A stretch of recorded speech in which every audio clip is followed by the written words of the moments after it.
Coloca una nueva hoja sobre su respirador. En la esquina superior izquierda se encuentran dos bocetos. El primero muestra a una chica con un vestido hecho de piel y coronada con una diadema de dientes, mientras que el segundo ilustra a un par de gemelas vestidas como bailarinas de belly dance, sosteniendo espadas. Es el espectáculo que se presentará esa noche. Sin embargo, esta vez, su jefa, Alisa Romanova, la hace ponerse cursi debido a que una estúpida pareja de clientes quería celebrar su aniversario en el burdel.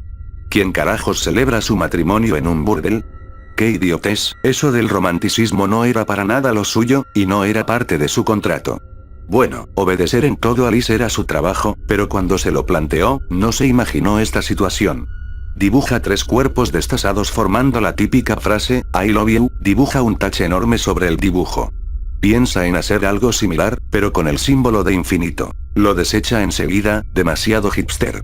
Arranca la hoja completamente frustrada, y la arroja a la basura donde se encuentra con otra decena de papeles arrugados. Piensa en llamar a la pequeña Candelaria, la criada que usualmente ofrece bocadillos caníbales a los clientes, para que le proporcione algunos de sus manjares, pero presiente que solo será una distracción.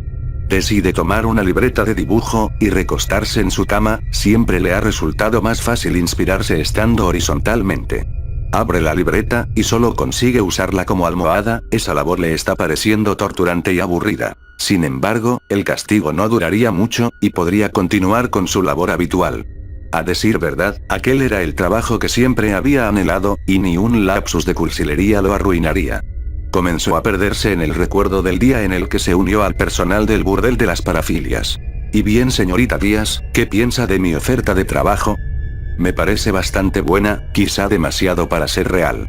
Pongamos las cartas sobre la mesa, Alisa. Liz hizo un ligero gesto de molestia. Las personas rara vez la llamaban por su nombre completo. ¿Qué es exactamente lo que tengo que hacer, y qué me darás a cambio de hacerlo?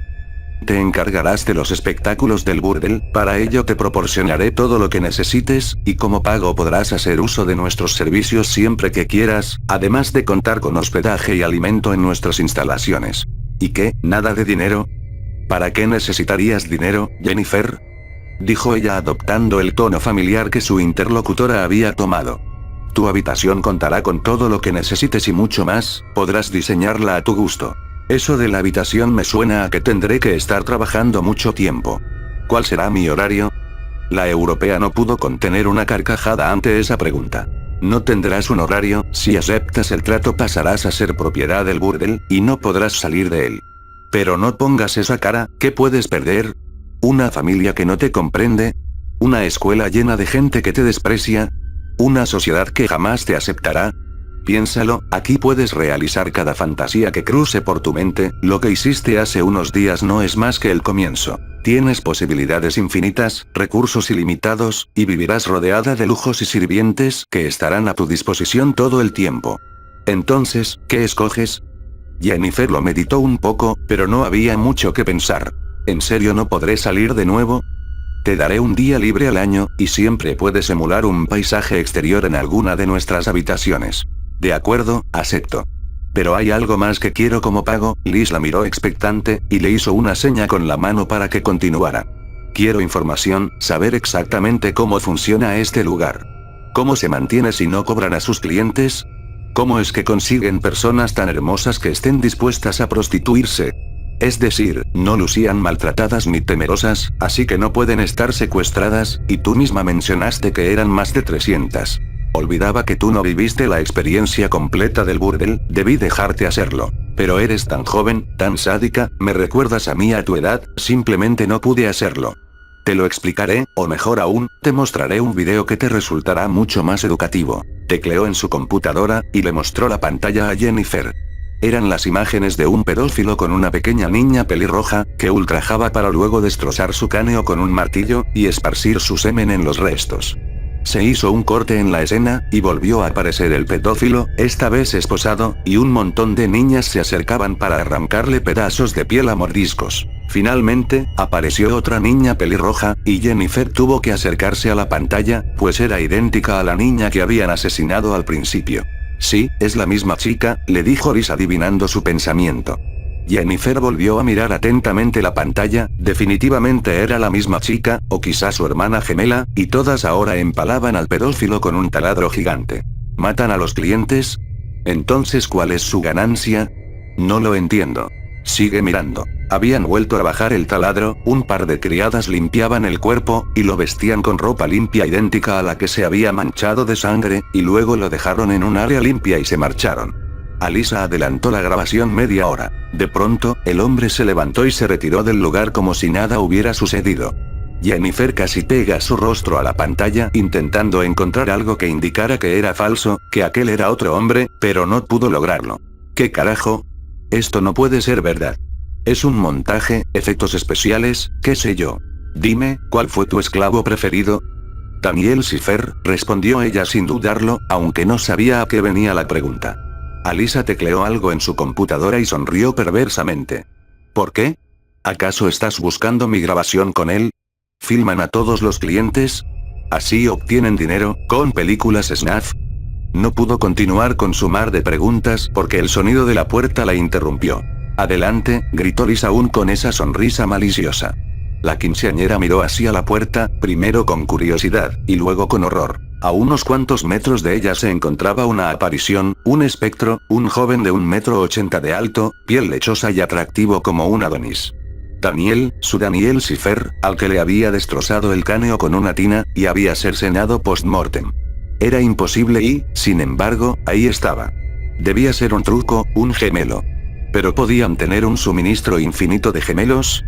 Daniel, ¿recuerdas a esta chica? Por supuesto, la ama Jennifer. Me encantaría volver a verla cubierta de sangre. No, ese no era ningún gemelo, aquella voz, aquellos gestos seductores, sin duda alguna era el mismo hombre que había compartido una tina sangrienta con ella. Tras decirle a Alyssa que le creía, ella le ordenó al joven que se retirara. Ahora tengo más dudas que nunca. ¿Qué es este lugar? ¿Cómo es que él sigue vivo, y entero? Ah, es una historia bastante larga. ¿Estás segura de que quieres escucharla? Por supuesto, mientras más larga y detallada, mejor. Entonces Jennifer esperó atentamente a que comenzaran a relatarle aquella historia, la historia de Alyssa Romanova y, sobre todo, la historia de El Burdel de las Parafilias. Ella tomó aliento, y comenzó. Era una noche cálida de primavera hace 9 años, ahí estaba yo, nuevamente, en ropa interior con encaje, salpicada de sangre, fumando uno de mis Benson mentolados, recostada en la gigantesca cama de un hotel 5 estrellas, y al lado del flácido cuerpo de la última de mis víctimas. Sus sesos están esparcidos en la almohada y, por cómo se siente mi frente, sospecho que también en mi rostro. Realmente no quiero hacer esto por siempre. Sí, al principio eso de seducir hombres adinerados para luego asesinarlos, y hurtar su dinero es divertido, pero quiero algo más, iniciar un negocio, en específico pienso en un burdel al estilo europeo, pero no uno común, quiero que sea algo espectacular. Me termino mi cigarro, y me desnudo para quitarme de encima los restos de Manuel. ¿Cuál era su apellido? Da igual, lo único que recuerdo es que era bastante sensual, es por eso que me lo follé antes de matarlo. Los feos, o viejos apenas sobreviven más de 5 minutos tras entrar en la habitación. Bajo la ducha sigo pensando en mi burdel soñado, y me convenzo de que sería todo un éxito. Hasta donde sé, no hay nada parecido en esta ciudad. Desarrollo más la idea. Tendría cuartos temáticos, innumerables vestuarios, cientos de prostitutas de primera, y el sueño se desmorona de nuevo. Para un proyecto así necesitaría mucho más dinero del que obtengo con estos sujetos. Salgo del baño, y me miro en el gigantesco espejo que cubre en su totalidad la pared lateral de la habitación. Mido 1,80 m, mi cabello lacio llega hasta mi delgada cintura, tengo pechos grandes y firmes que hacen juego con un bien proporcionado trasero, además de marcados rasgos europeos heredados de mi padre. No hay necesidad de modestia fingida, soy muy atractiva, podría fácilmente engatusar a uno de esos millonarios para que se casara conmigo, pero esa no es la clase de vida que me interesa, y en esta época, asesinar a un esposo no resulta tan sencillo. Quizá este desquiciado sueño tenga que esperar un poco. Si dejo de derrochar en atuendos costosos, spas y restaurantes de lujo podría conseguir el dinero suficiente en 1 año o 2. Ja. ¿A quién engaño?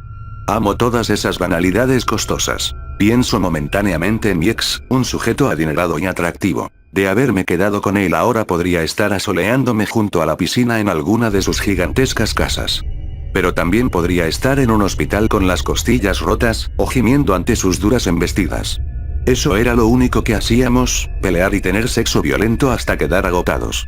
Fue bueno los primeros años, pero terminé hartándome de todo eso. Decido olvidarme del hubiera. De cualquier forma, odio los baños de sol, Sairek puede quedarse con su agua clorosa. Me visto nuevamente, y tomo la cartera de aquel hombre. Su credencial de lector dice que su nombre es Manuel Rodríguez. Me llevo el dinero, y su tarjeta de crédito, conseguí sacarle su pin a mitad de un inmenso orgasmo, y antes de irme le echo un vistazo a la escena, sonriendo. La mucama va a tener mucho trabajo por la mañana. Vacío la cuenta del hombre. Tristemente, apenas son 30.000 pesos. Me deshago de la tarjeta, y regreso a mi hogar, un departamento espacioso de decoración austera pero bien elegida. Limito mis compras compulsivas a ropa, zapatos y alcohol que siempre deben ser de la mejor calidad. Tras comer y dormir un poco, elijo mi look de la noche. Una peluca castaña corta, un ceñido vestido strapless y un par de tacones que me hacen lucir gigantesca en comparación con las mujeres de esta ciudad. Reviso mi agenda, y reafirmo el lugar al que acudiré esta noche, una fiesta de beneficencia llena de políticos y celebridades, lugar perfecto para ir a cazar. Por supuesto, tendré que elegir a alguien que no esté demasiado en la mira de la prensa o tendré problemas. Al llegar, puedo colarme entre los invitados gracias a mi físico y un poco de ingenio. Comienza la cacería. Me dedico a descartar a los más famosos, a los acompañados y a los demasiado jóvenes. Por fin, encuentro a una buena presa, atractivo, en sus 30s, porta un reloj bastante caro al igual que todo su atuendo. Su aspecto se mira muy trabajado, así que comienzo a suplicar que no sea gay. Resulta que no lo es, y que es dueño de una empresa multinacional. Vuelvo a considerar la opción de un matrimonio por conveniencia, pero sigue sin ser mi estilo, quizá pueda torturarlo hasta que acceda a hacer una muy buena transferencia de dinero a alguna de mis cuentas, ya lo decidiré en el hotel. Por supuesto, él paga una suite, y yo mantengo un bajo perfil. De acuerdo a mi modus operandi, me lo follo antes de comenzar mi verdadero propósito. Él resulta ser bastante agresivo, y aunque eso me agrada, no lo salvará de una muerte segura. Evidentemente, no conseguiré nada de él por las buenas, así que extraigo mi 45 de mi bolsa, y lo amenazo. Contrario a lo que imagino, él comienza a reírse a carcajadas. ¿Crees que esto es un juego, imbécil? Le digo furiosa y le disparo en el muslo izquierdo, mientras que él solo se ríe más fuerte, aun cuando comienza a sangrar. Mi ira aumenta, y le disparo en el abdomen, y él solo toca la sangre brotante sin dejar de reír. Me exaspero, y le disparo en la cabeza. Él cae al piso, y me acerco para dispararle 2 veces más, esparciendo sus sesos por el suelo. Demasiado frustrada, busco su cartera en sus pantalones, que habían quedado en el suelo, sabiendo que tendré que conformarme con el dinero que encuentre ahí. Dudo que sea mucho, ya nadie carga efectivo. Liz. Volteo alarmada al ver que aquel hombre está detrás de mí, salpicado de sangre, pero sin marcas de bala. ¿No deberías asegurarte de que tu víctima esté muerta antes de husmear en sus pertenencias? No podía explicarme lo que sucedía. ¿Cómo seguía vivo? ¿De verdad era el mismo hombre? Miro detrás de él, confirmando que no había ningún cuerpo en el suelo. Tengo tantas incógnitas que resolver, y solo puedo formular la más estúpida de ellas. ¿Cómo sabes mi nombre? Él no me lo había preguntado en toda la noche, y yo tampoco me había molestado en decírselo. ¿En serio es eso lo que vas a preguntarme?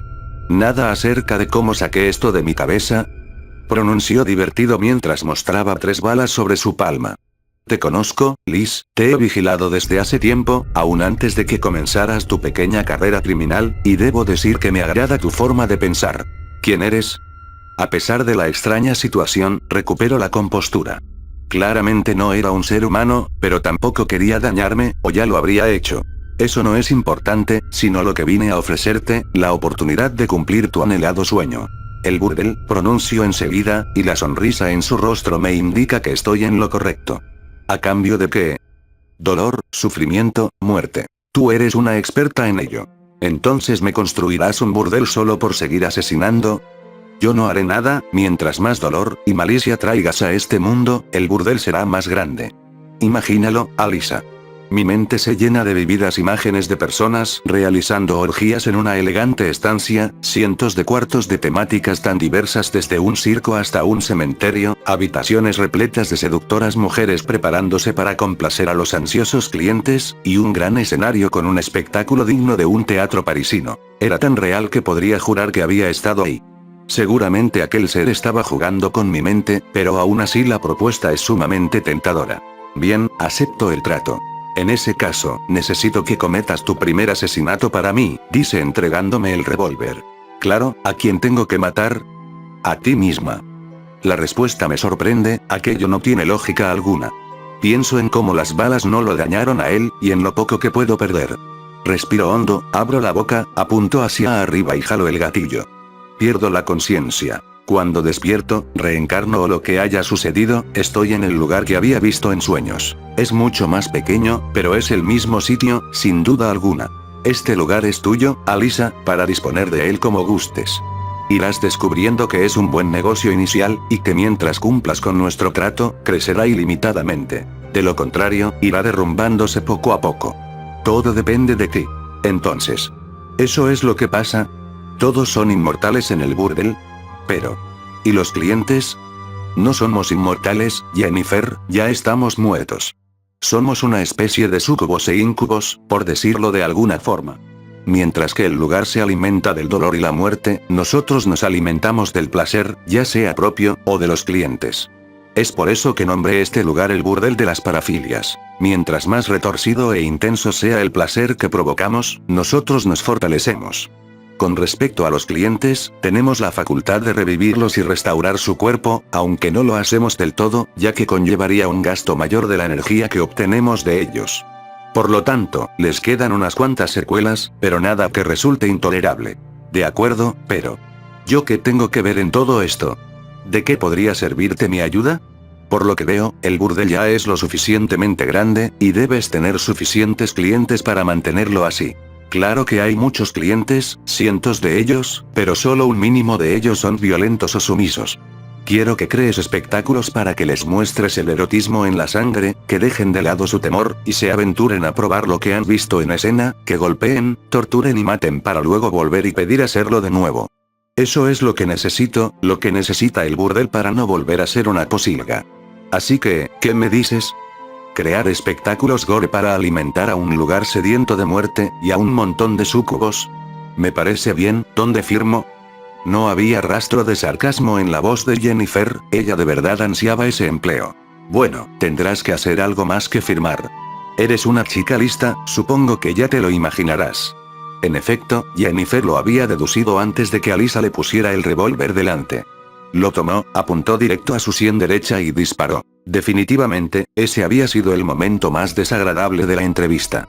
Aunque no recordaba haber sentido dolor alguno, el terror psicológico fue suficiente. Pero ahora que estaba muerta no notaba ninguna diferencia, pues la comida sabía igual, su cuerpo se sentía igual, nada parecía haber cambiado, y muchas veces se preguntaba si de verdad había fallecido, mas nunca le daba mucha importancia. Volvió al presente, tenía que terminar su proyecto para el show de la próxima semana, y su mente estaba completamente en blanco. Miró la hora y se rió histéricamente con su vocecilla aguda. Para ese momento Alisa estaría terminando con otra entrevista, y tendría que acudir a su cita con el cliente que la solicitó en su fantasía. Moriría, otra vez, por ver su reacción cuando aquel hombre entrara a la habitación, aunque sería aún mejor presenciar el castigo que le propinará por su osadía. Finalmente había terminado la entrevista con aquella chica pelirroja de enorme frente que resultó ser hija de Nacho Sixx, y ahora caminaba como un condenado a muerte hacia la habitación 205. Susurraba palabras obscenas, injuriaba todo lo existente y, sobre todo, profería maldiciones a su estúpido eslogan acerca de cumplir cualquier fantasía. Ahora tenía que andar por el burdel como si fuera otra de las prostitutas con los pechos a punto de escaparse de ese diminuto vestido que el cliente había elegido personalmente. Al menos, agradeció no haber recibido instrucciones de cómo debía comportarse. Pero claro, esto se ganaba por dejar que Jennifer hiciera las entrevistas mientras ella se tomaba su primer día libre en 5 años, quizá hasta ella lo había sugerido, pero ya se las vería con esa pequeña mujer cuando terminara con ese suplicio. Al llegar a la habitación, se colocó el velo de monja que le habían indicado usar, y entró. La luz amarillenta le dio directamente en el rostro, era una réplica exacta de una parroquia que ella conocía bastante bien. Apenas podía resistir salir de ese lugar para encontrarse con su fachada gótica horriblemente pintada de naranja. Desde entonces, supo que aquello solo empeoraría cada vez más. Se escuchaba un gimoteo infantil a pesar de que no había otra persona en la pretendida iglesia, además de una joven de cabello corto sentada en la primera banca del lado derecho del altar. Odiaba el sentimiento de claustrofobia y déjà vu que le causaba aquel lugar. Decidió sentarse en una de las bancas y esperar. Repentinamente, escuchó la puerta abriéndose. No quiso voltear, no sentía ninguna prisa por conocer a aquel hombre. Los pasos se acercaban cada vez más y la inquietó su caminar y su aroma. Supo quién era mucho antes de mirarlo.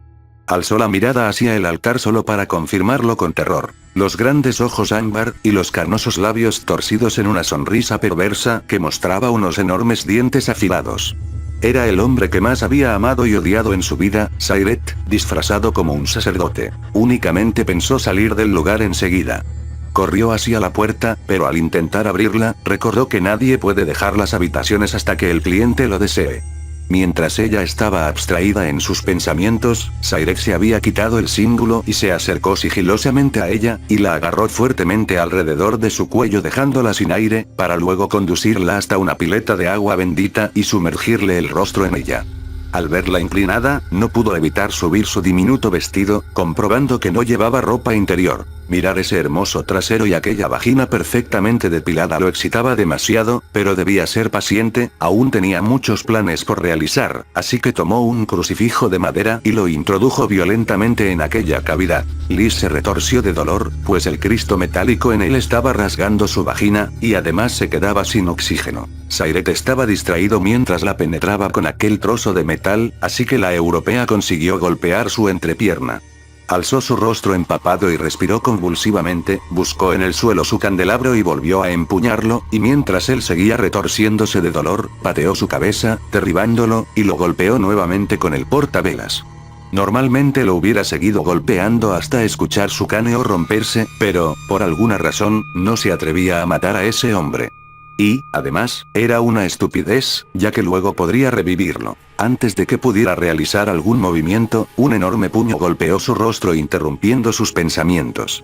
Mientras estaba aturdida, Sayret le ató las muñecas a la espalda, y la cargó hacia las bancas. La ató a una de estas incluyendo su larga cola de caballo para que mantuviera la cabeza en alto, y volvió a colocarle el velo húmedo. El apócrifo sacerdote condujo a la chica que había visto a Lisa hacia el altar, así pudo verla bien. Era una chica con uniforme de escuela católica, su cabello castaño le llegaba hasta los hombros y le cubría el rostro parcialmente.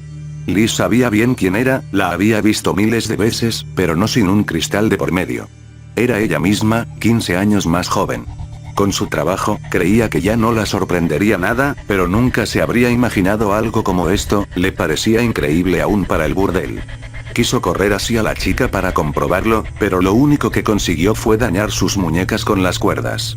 ¿No es hermosa, Liz? Una pequeña de 12 años aún incorrupta, inocente y virginal, dijo él mientras desabotonaba el suéter de la colegiala y bajaba el cierre de su pequeño vestido gris hasta dejarlo caer al suelo, quedando la chica con apenas una ligera blusa blanca que se transparentaba. Liz forcejeaba en su banca mientras veía cómo aquella chica tímida temblaba de terror. Había visto miles de asesinatos y cometido personalmente un centenar, pero verse a sí misma siendo ultrajada era vivir un horrible flashback y solo quería que terminara.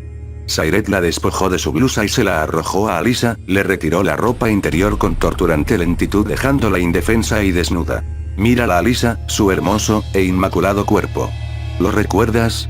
Yo sí, bastante bien, dijo mientras acariciaba a la angustiada chica cuyas mejillas brillaban húmedas por sus lágrimas.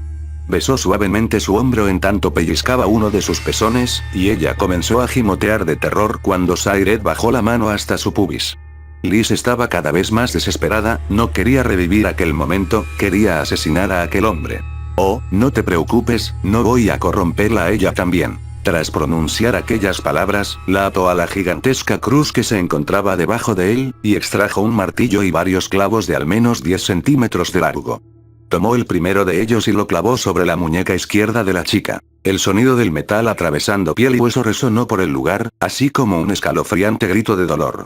El sacerdote repitió el proceso con la otra muñeca, y la versión adolescente de Liz lloraba y suplicaba por su vida, agitándose, tan solo consiguiendo que más sangre brotara de sus muñecas. El hombre se arrodilló frente a ella casi fervorosamente, tomó otro clavo, lo posicionó sobre uno de sus frágiles tobillos, y martilleó fuertemente rompiendo el hueso. El otro tobillo cedió más fácilmente.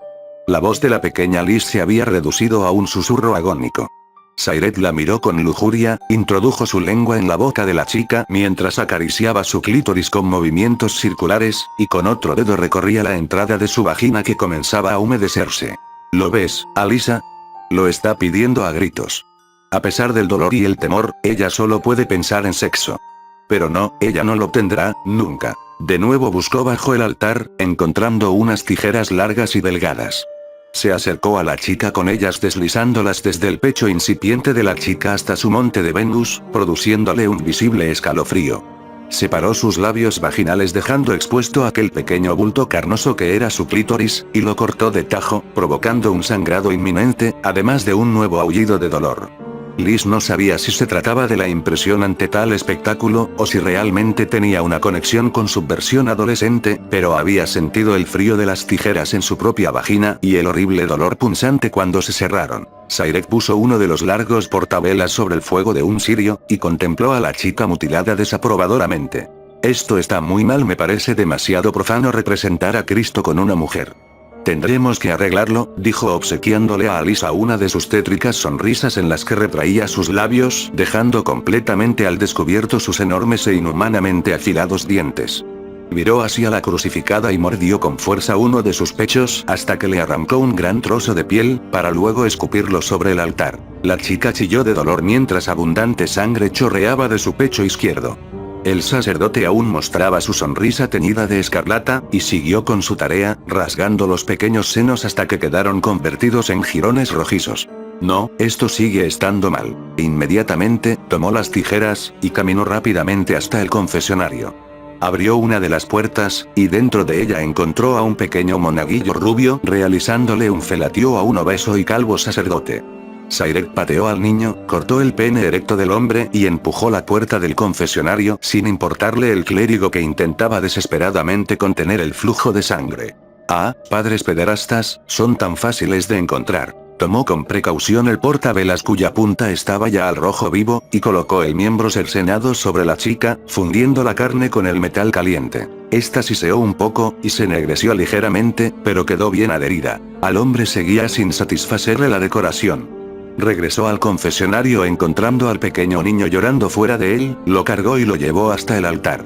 Le quitó su hábito, descubriendo que no llevaba nada debajo. Era un hermoso niño de 8 años, de cabellera rubia y grandes ojos azules. Resultaba perfecto para lo que planeaba. Tomó las tijeras, y las clavó en la unión entre el cuello y su espalda, desplazándolas hacia abajo mientras el niño forcejeaba inútilmente. Tuvo que repetir el procedimiento hasta que la herida fue lo suficientemente profunda. Separó piel y músculo, hasta dejar expuestas las costillas y pulmones, e introdujo una mano en el cuerpo del infante extrayendo estos, causándole una inminente muerte. Colocó el cuerpo inerte sobre el altar, y con ayuda del martillo, fue aplastando las costillas con cuidado de no romperlas, deformándolas hasta que sobresalieron de su espalda, dándole la apariencia de alas hechas de hueso. Al terminar le puso una cuerda alrededor del cuello y lo colgó de un ostentoso candelabro. Con aquella iluminación lucía como un macabro querubín. Nuevamente, vislumbró el altar, y se alejó unos pasos para contemplar la escena en su totalidad, la vista del Cristo transexual y el querubín de las alas óseas. Quedó complacido, ahora era tiempo de la comunión. Desató el nudo que mantenía a Alyssa en la banca y la cargó sobre su hombro derecho, para luego depositarla sobre los senos extirpados de su versión adolescente. Pasó la cuerda que aún sostenía sus muñecas por debajo del altar, y la anudó en sus tobillos. Con la cuerda sobrante ató sus rodillas a los extremos del mueble para que mantuviera las piernas separadas. Debajo del altar se encontraban un cáliz con vino y unas hostias. Fingió consagrarlas frente a Liz, remojó una de ellas en vino, y la introdujo en su vagina. El vino tinto le causó un ligero escozor, que olvidó cuando ese hombre empezó a lamer su clítoris lentamente. Los lengüetazos se fueron transformando en ligeras succiones y pequeñas mordidas, que lograron que ella gimiera de gozo, aún contra su voluntad.